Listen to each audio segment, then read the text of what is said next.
사이에 있는 한 나라입니다. 그 특히 끝자락에 있는 아라랏산입니다. 사진에 붉은색으로 그려져 있는 것을 참고하시면 되시겠습니다. 이 산의 이름은 여러 이름으로 불려졌습니다. 바사이는 구인 노아의 산이라고 부르고 있습니다. 페르시아인은 노아의 산이라고 부릅니다. 터키인들은 아그리도 험한 산 또는 고통의 산이라고 불리고 있습니다. 이 산의 중복에 아굴이라는 동리가 있다가 지진으로 일부 파괴되어 매몰되었고, 전설에 의하면 노아가 이 동리에서 포도를 재배하였다는 말이 있습니다. 난진 요한이라는 곳에 노아의 분묘가 있다고 합니다. 그리고 크르드족은 재난의 산이라고 합니다. 미국인은 세계의 어머니라고 부르고 있습니다. 이곳 어딘가에 방주를 보았다는 증인들의 말이 있습니다. 1800년 이후로만 하여도 200명이 넘는 사람들이 보았다고 말을 하고 있습니다. 역사적으로도 노아의 방주 아라랏산에 대한 많은 기록들이 발견되었습니다. 아르메니아의 농부 조지 타고지안이 어렸을 때에 삼촌과 함께 보았다는 기록이 있습니다. 어린 시절의 기억을 들으면서 어느 화가가 스케치한 그 그림이 아래에 있는 이 그림입니다. 위의 구멍들은 환기 창문으로 여겨지고 있습니다. 창세기 6장 13절에서 17절을 다시 읽겠습니다. 하나님이 노아에게 이르시되 혈육 있는 자의 강포가 땅에 가득함으로 그 끝날이 내 앞에 이르렀으니 내가 그들을 땅과 함께 멸하리라. 너는 잣나무로 너를 위하여 방주를 짓되 그 안에 간들을 막고 엽청으로 그 안팎에 칠하라. 그 방주의 제도는 이러하니 장이 300규빗이며 광이 50규빗, 고가 30규빗이며 거기 창은 4대 위에서부터 한 규빗에 내고 그 문은 옆으로 내고 상중 하층으로 할지니라. 내가 홍수를 땅에 일으켜 무릇 생명의 기식이 있는 육체를 천하에서 멸절하리니 땅에 있는 자가 다 죽으리라. 왜 창조주께서는 땅과 함께 멸하는 홍수 심판을 하시게 되었을까? 의문이 들지 않습니까? 혈육 있는 자의 강포가 땅에 가득하기 때문이었습니다. 지금도 하나님을 알리는 자보다 하나님을 배반하고 죄악이 극도에 이르는 것 보니 심판이 임박함이 보여지고 있습니다. 인간이 범죄하는 일로 인하여 땅이 저주를 받고 멸망하게 된 것입니다. 앞으로는 인간의 죄악 때문에 땅이 저주함을 입는 일이 없을 것입니다. 범죄한 그가 회개하지 아니하면 그가 멸망함을 잊게 될 것입니다. 질문 하나를 드리겠습니다. 이 홍수가 전 세계적인 것인가? 아니면 지역 홍수설인가? 앞에서 말씀드리기를 전 지구를 뒤덮은 홍수라고 말씀을 드렸습니다마는 여러분의 의견을 한번 물어봅니다. 성경 기록을 살펴보면 전 지구가 홍수로 모든 생물이 다 죽고 파괴된 것으로 기록되고 있습니다. 16절에 보니까 내가 홍수를 땅에 일으켜 물었 생명의 기식 있는 육체를 천하에서 멸절하려니 땅에 있는 자가 다 죽으리라고 했습니다. 땅에 있는 자가 다 죽으리라고 했습니다. 명심하시기를 바랍니다. 노아가 방주를 만들 때 처음부터 아라랏산 어느 곳에서 만들지 않았습니다. 홍수가 끝나고 배는 아라랏산에 머물렀다고 되어 있습니다. 지역적인 홍수라고 한다면 모든 생물을 종류별로 성선시킬 필요가 없습니다. 이곳 홍수가 아닌 어떤 곳에서 어딘가에 살아있을 녀석들이 있고 동물들이 있기 때문에 이렇게 큰 방주를 지을 필요가 없습니다. 지역적인 홍수라고 한다면 물이 잦아들 때 배는 점점 내려가게 됩니다. 배가 산으로 올라갔다는 것은 있을 수 없는 일입니다. 그러므로 지역적인 홍수가 아니라 말입니다.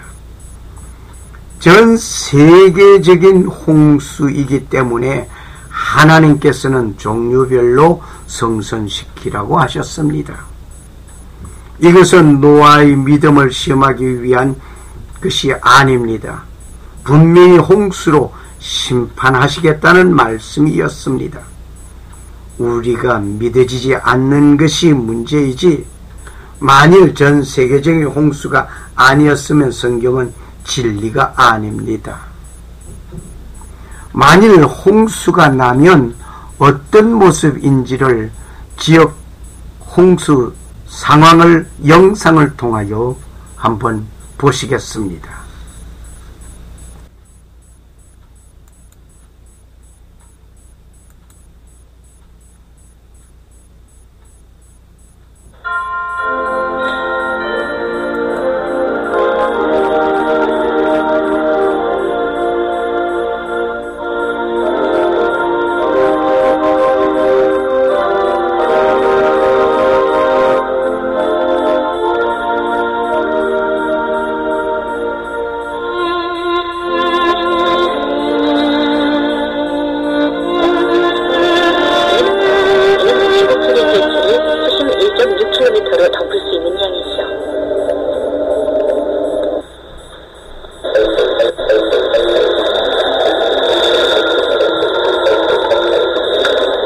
불어난 강물이 성난 정류로 변하며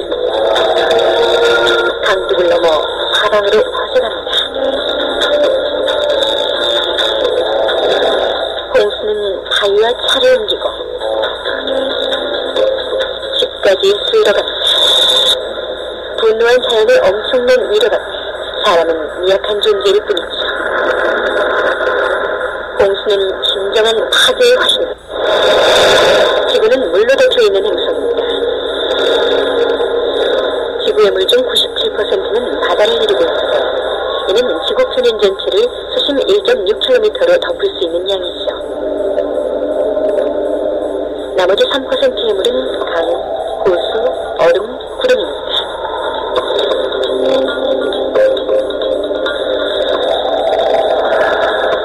3%라고 하면 얼마 안 되는 것 같지만 그것만으로도 엄청난 재앙을 일으키기에 충분한 양입니다.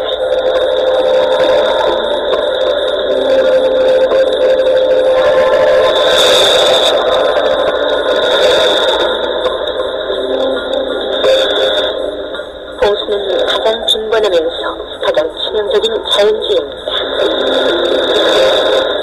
홍수의 위력은 물의 무게와 운동 에너지에서 나오죠.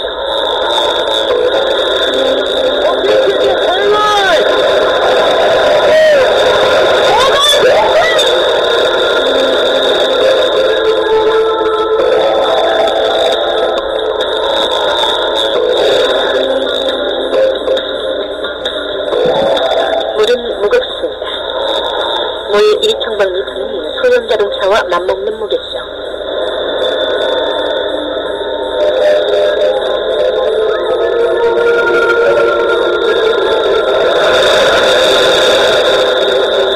금리는 협곡의 좁은 통로를 지나면서 더 빠르고 강력해졌습니다. 위력은 대단했죠.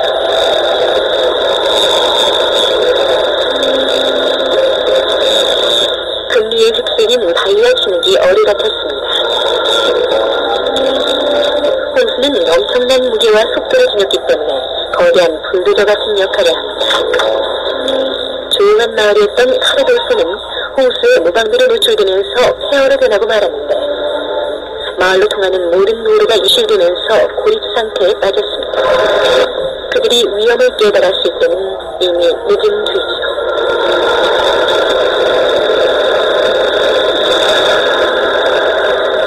강한 압력이 걸리기 때문에 문을 열 수도 없습니다.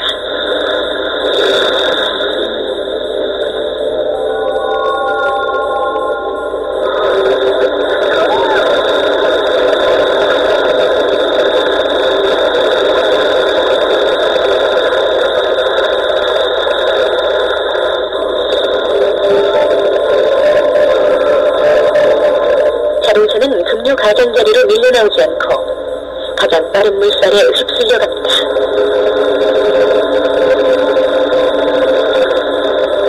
급류 가장자리에 생기는 소용돌이에 휘말리면 가운데로 밀려갑니다.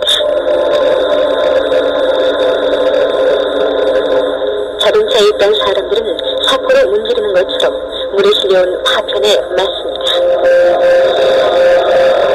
결국 자동차는 물로 가득 차서 가라앉고 말죠.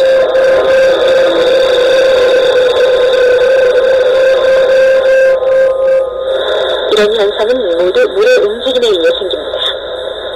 물의 힘은 사람들이 생각하는 것보다 훨씬 강합니다. 사람들은 바닷가나 수영장을 걸어서 지나가는 경험을 하기 때문에 물을 이겨낼 수 있다고 생각합니다.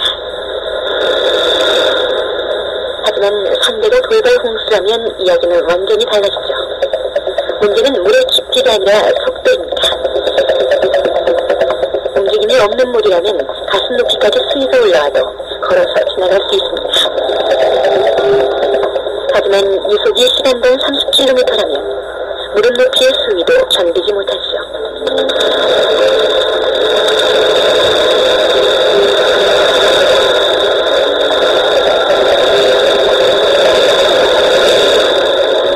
그 차이는 물의 운동 에너지인데 움직이는 차에 부딪힌다고 생각하면 됩니다.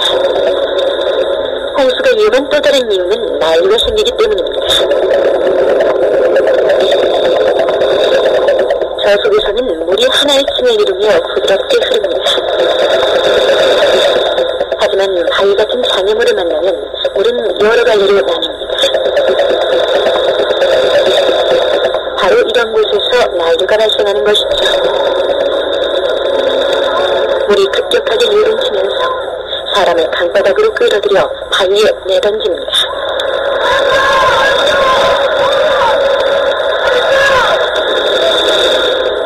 보셨습니까? 정말 홍수의 지역적인 홍수만 보아도 엄청난 재해가 있습니다. 그런데 전 지구를 뒤덮은 홍수, 그 물이 가만히 있었겠느냐 말입니다. 상상을 하시기 바랍니다. 살아남을 수 없습니다. 물에 빠져 죽은 것이 아니라 그저 파괴되어 버렸습니다. 노아의 홍수는 며칠간 진행된 일일까? 우리 한번 찾아보았습니다. 비가 오기 전에 하나님께서는 말씀하셨습니다. 지금부터 7일이면 내가 40주야를 땅에 비를 내려 나의 지은 모든 생물을 썰어버리리라. 창세기 7장 4절 말씀. 노아와 동물 성선 기간이 였습니다. 창세기 7장 4절에 노아 나이는 600세에 승선하였습니다. 그 날짜가 노아 600년 2월 17일입니다. 그렇게 승선한 그 노아, 승선하고 7일을 기다려서 비가 오기 시작했습니다. 40일간 비가 내렸습니다. 40일 후에 방주가 땅에 떠 올랐습니다. 창세기 7장 17절. 더 물이 많아져서 방주가 떠다니게 되었습니다. 창세기 7장 18절. 물이 더 불어서 산이 다 덮였습니다. 그리고 땅의 생물이 다 죽었습니다. 코로 생물의 기식을 호흡하는 것은 다 죽었습니다. 창세기 7장 22절 기록입니다. 그리고는 150일은 지구가 물에 잠겨있던 기간입니다. 물이 지구의 높은 산을 다 덮었기 때문에 150일간 그렇게 되었습니다. 5달 동안이었습니다. 창세기 7장 24절의 말씀입니다.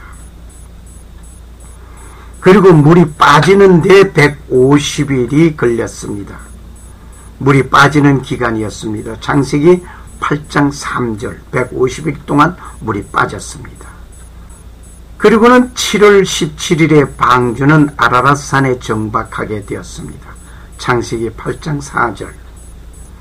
물이 점점 감아여져서 10월 1일에 산들의 봉우리가 보이기 시작하였습니다. 창세기 8장 5절의 말씀. 산들의 봉우리가 보이기 시작하고 40일이 지난 후에 방주의 창을 열고 까마귀를 내보냈습니다. 창세기 8장 6절 말씀입니다. 그런데 그 까마귀는 돌아오지 않았습니다. 노아는 다시 비둘기를 내보냈지만 방주로 곧 돌아왔습니다. 창세기 8장 9절의 말씀. 7일을 기다려 다시 비둘기를 내보냈는데 감람 새 잎을 물고 돌아왔습니다. 첫 비둘기를 내보냈을 때에는 까마귀를 내보낸 뒤 날로부터 7일로 봅니다. 그 이유는 10절에 또 7일을 기다려 이 말이 있습니다. 이 말을 보니 노아가 방주창을 열고 14일을 지난 오늘임을 생각하게 합니다. 창세기 8장 10절 말씀. 즉 다시 말을 한다면 까마귀를 내보낸 뒤 7일에 비둘기를 내보냈습니다. 그런데 그 비둘기는 돌아왔습니다. 7일을 또 기다려 비둘기를 내보냈는데 돌아오지 않았습니다.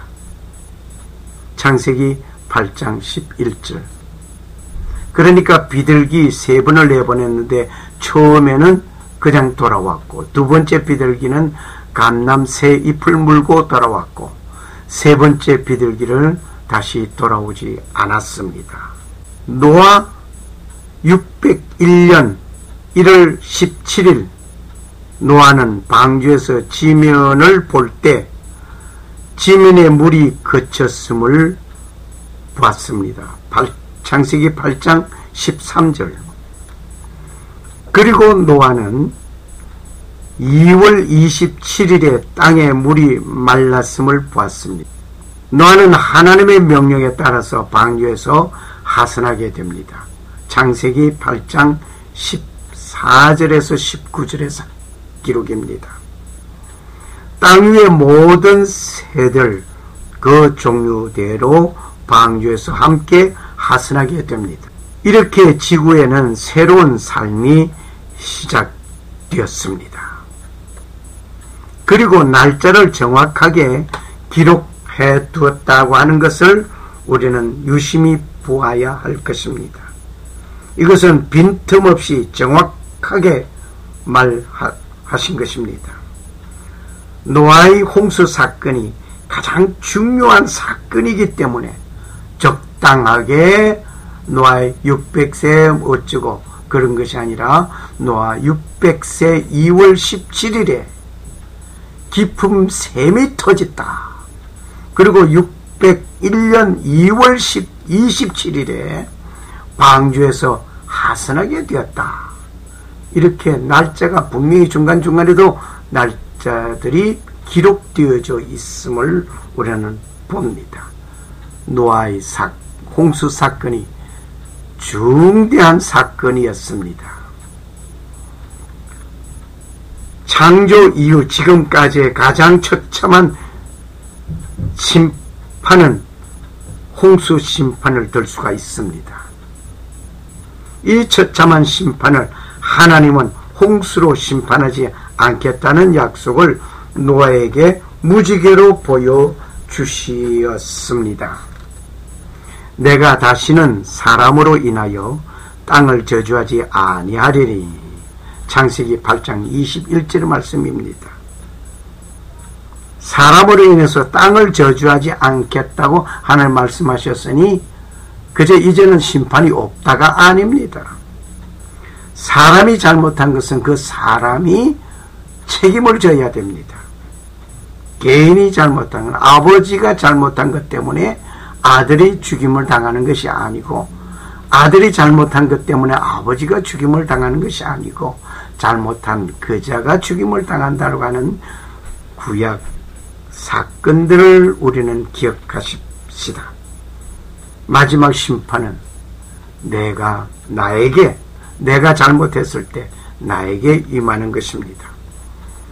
내가 내 무지개를 구름 속에 두었나니 이것이 나의 세상과의 언약의 증거라고 창세기 9장 13절에 말씀하셨습니다. 그리고 땅에 있는 동안에는 더위와 신음과 거둠과 추위, 여름과 겨울, 낮, 밤이 쉬지 않으리라고 창세기 8장 22절에 말씀하십니다.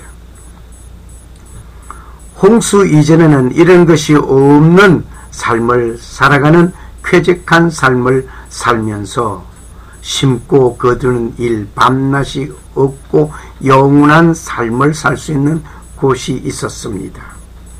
단지 영혼의 삶을 아담과 하와가 범죄함으로 인하여 에덴에서 살지 못하고 쫓겨나면서 생명나무의 열매를 먹지 못하게 되었습니다. 사탄은 인간이 영원히 이렇게 좋은 환경에서 영혼을 약속받고 살 수 있는 환경에 있는 인간을 선악과를 먹게 하는 일로 하나님의 말씀에 불순종하게 하는 일을 하게 한 장본인입니다. 그러한 사탄은 계속하여 인간을 힘든 삶으로 몰아가고 있습니다. 좋은 환경과 편리한 삶을 연구하게 하면서 인간은 그것에 족쇄를 채워주고 있습니다. 그러나 인간은 사는 동안 오늘같이 나빠진 환경이 된 것은 노아의 대홍수로 인하여 이 모든 것을 잃어버리고 살고 있습니다. 극심한 홍수 사건에 죽임을 당한 분들이 이렇게 생을 끝냈을 것입니다. 지금 여기 자료 화면을 통해서 한번 상상해 보시기를 바랍니다.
ここも危ないですよ。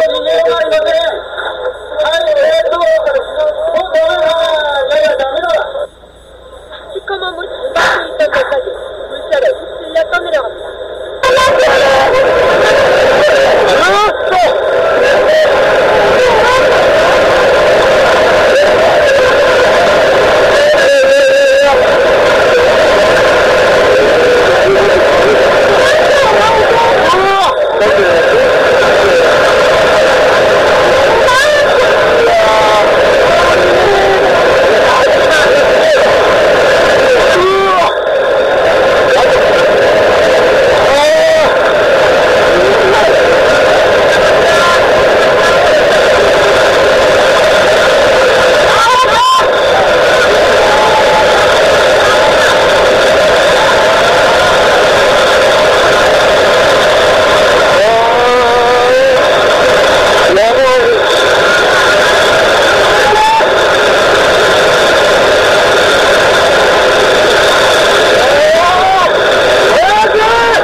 정말 끔찍한 모습입니다.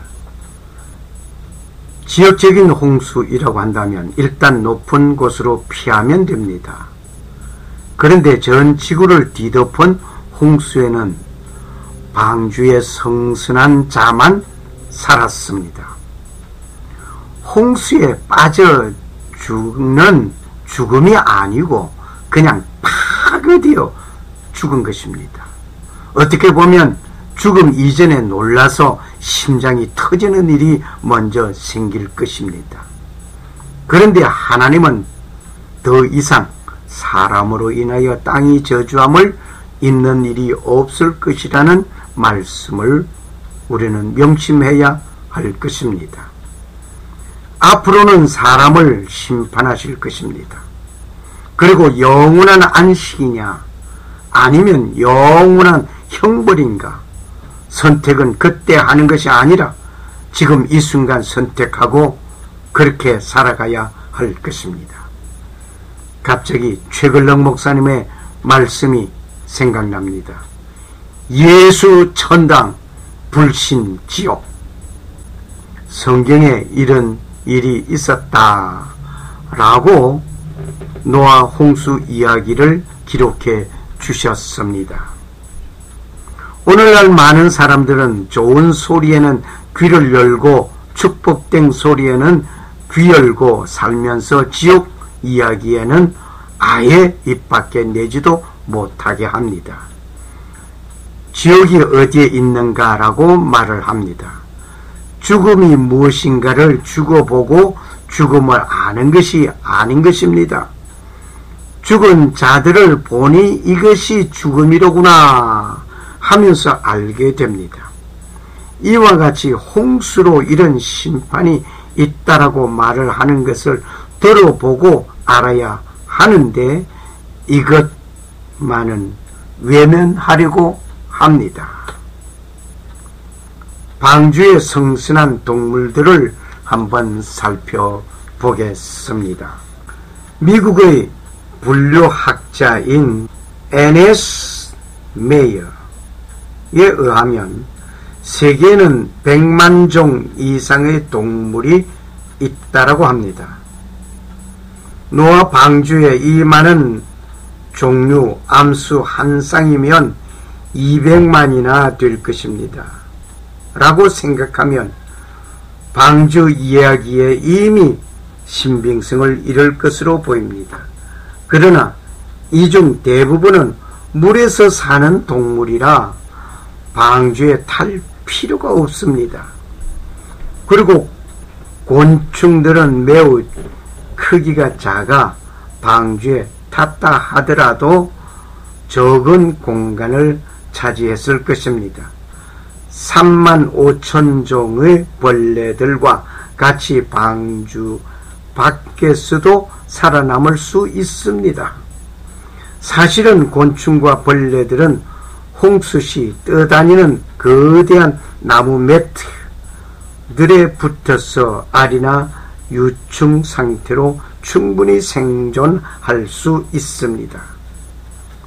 그리고 성경을 보면 곤충과 벌레는 방주에 타지 않았음을 나타내는 것으로 보입니다. 창세기 7장 22절에 보니 코로 생물의 기식을 호흡하는 것에 곤충은 해당되지 않기 때문입니다. 왜냐하면 곤충은 코로 숨을 쉬는 것이 아닙니다. 외부 골격에 있는 작은 관으로 숨을 쉬기 때문입니다. 또한 성경 창세기 6장 19절, 7장 8절에서 23절, 8장 17절에 나오는 땅에 기는 것들로 번역된 것을 보면 다른 부분에서 성경의 예를 살펴볼 때 벌레보다는 파충류일 것이 분명한 것입니다. 또 하나, 창세기에서 말하는 종류의 개념이 오늘날의 종의 개념과는 다를 수 있습니다. 많은 연구자들은 이 종류를 오늘날의 분류학상, 과 또는 악과에 해당할 것으로 추정하고 있습니다. 후대의 수많은 속과 종들은 만들어냈을 것으로 생각합니다. 즉 모든 종의 개들을 실은 것이 아니고 대표로 개의 한 종류만 태웠을 것입니다. 이 경우로 본다면 매우 적은 수의 동물들이 방주에 성선하였을 수 있다는 것이 짐작이 됩니다. 예를 들어 본다면 북극곰은 원래 곰 종류의 후손이라고 합니다. 이것은 진화가 아닙니다. 왜냐하면 북극곰은 새로운 유전적 정보를 가지고 있지 않기 때문입니다. 오히려 북극곰은 위장을 위하여 색을 띠는 유전인자를 잃어버린 것으로 보입니다. 성경의 종류는 과 이상이 될 수도 있기 때문에 노아는 육상 척추 동물의 매우 소수만 태웠을 가능성이 매우 높은 것입니다. 이 경우 2,000마리 정도의 적은 동물들이 방주 내에 들어갔을 수도 있다고 봅니다. 방주는 12만 5,280마리의 양들을 실을 수 있는 용량으로 파악되고 있습니다. 방주는 실제 성선했던 동물보다 3배 이상의 동물들을 태울 수 있는 크기임을 알 수 있습니다. 사실 양의 크기는 동물들의 크기 순으로 나열하여 보면 11% 정도에 위치하는 것으로 알려져 있기에 양의 평균적 크기가 되기에는 너무 크고 성선시킨 동물들 중에 덩치가 큰 동물들의 경우 새끼나 어린 동물들을 태웠을 것이 예상되기 때문에 방주에 성선한 동물들 용량은 더욱 줄어들 수 있습니다. 그리고 여분의 장소에는 멸종된 동물들, 식량, 물, 노아의 가족, 방주에서 태어난 새끼들을 위해서 사용될 것입니다. 그리고 여분의 장소에는 동물들의 식량, 물, 노아의 가족, 방주에서 태어난 새끼들을 위하여 사용될 식량들이었을 것입니다. 창조주께서는 방주를 조성하라고 명령하시고 설계하시고 안전한 배를 조성할 수 있게 하시고 심판 후에 새로운 삶을 살도록 이끌어 주심에 감사할 뿐입니다. 때로는 성경의 기록이 황당한 것 같지만 밝혀질 것이 밝혀지고 있음에 감사하면서 하늘의 뜻을 이루는 삶을 믿음으로 살아가기를 소원합니다. 감사합니다.